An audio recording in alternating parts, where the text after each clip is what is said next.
Hi guys, welcome to another audio video, and I'll be reading Psalms 55 of the King James Version Bible, and it reads, "Give ear to my prayer, O God, and hide not thyself from my supplication. Attend unto me and hear me, I mourn in my complaint, and make a noise because of the voice of the enemy, because of the oppression of the wicked, for they cast iniquity upon me, and in wrath they hate me. My soul is sore pained within me, and the terrors of death are fallen upon me. Fearfulness and trembling are come upon me, and horror hath overwhelmed me. And I said, Oh, that I had wings like a dove, for then would I fly away and be at rest. Lo, then would I wander far off and remain in the wilderness. I would hasten my escape from the windy storm and tempest.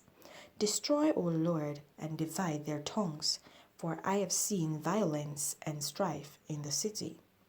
Day and night they go about it upon the walls thereof. Mischief also and sorrow are in the midst of it. Wickedness is in the midst thereof. Deceit and guile depart not from her streets. For it was not an enemy that reproached me, then I could. For if it was not an enemy that reproached me, then I could have borne it. Neither was it he that ate in me that did magnify himself against me, then I would have hid myself from him. But it was thou, a man, mine equal, my guide, and mine acquaintance. We took sweet counsel together, and walked unto the house of God in company. Let death seize upon them, and let them go down quick into hell. For wickedness is in their dwellings and among them. As for me, I will call upon God, and the Lord shall save me. Evening and morning and at noon will I pray and cry aloud, and he shall hear my voice. He hath delivered my soul in peace from the battle that was against me, for there were many with me. God shall hear and afflict them, even he that abideth of old. Because they have no changes, therefore they fear not God. He hath put forth his hand against such as be at peace with him. He hath broken his covenant. The words of his mouth were smoother than butter, but war was in his heart. His words were softer than oil, yet were they drawn swords. Cast thy burden upon the Lord, and he shall sustain thee. He shall never suffer the righteous to be moved. But thou, O God, shalt bring them down into the pit of destruction. Bloody and deceitful men shall not live out half their days, but I will trust in thee. Okay, so in this psalm, we see yet again where they're speaking of evildoers.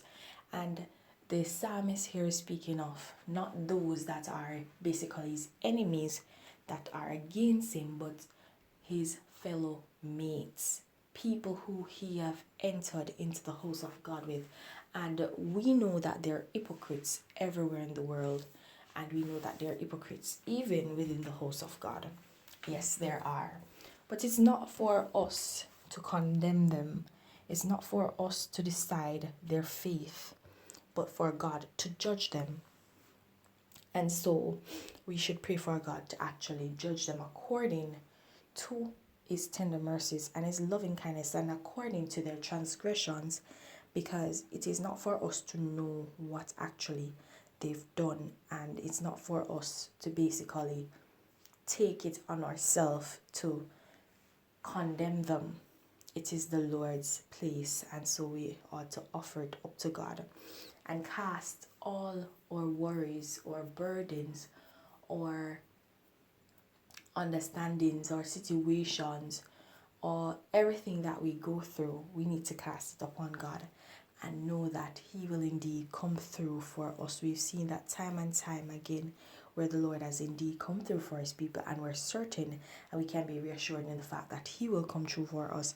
And so even though we may face enemies that are actually our acquaintances and close to us, we should ask the Lord to guide us and to protect us, put an edge of protection around us, to protect us even from our own families and friends when they come against us. Because the thing is, we are normally on the lookout for our enemies, those that we know are our enemies, but at times we fail to recognize when we actually have families and loved ones again, with whom we actually associate daily, which are not truly our friends or families but our foes, and their tongue is very sweet and filled with deceit. But for the Lord, with the grace of God and the spirit of discernment resting upon us, we'll be able to know who our enemies are and who is for us.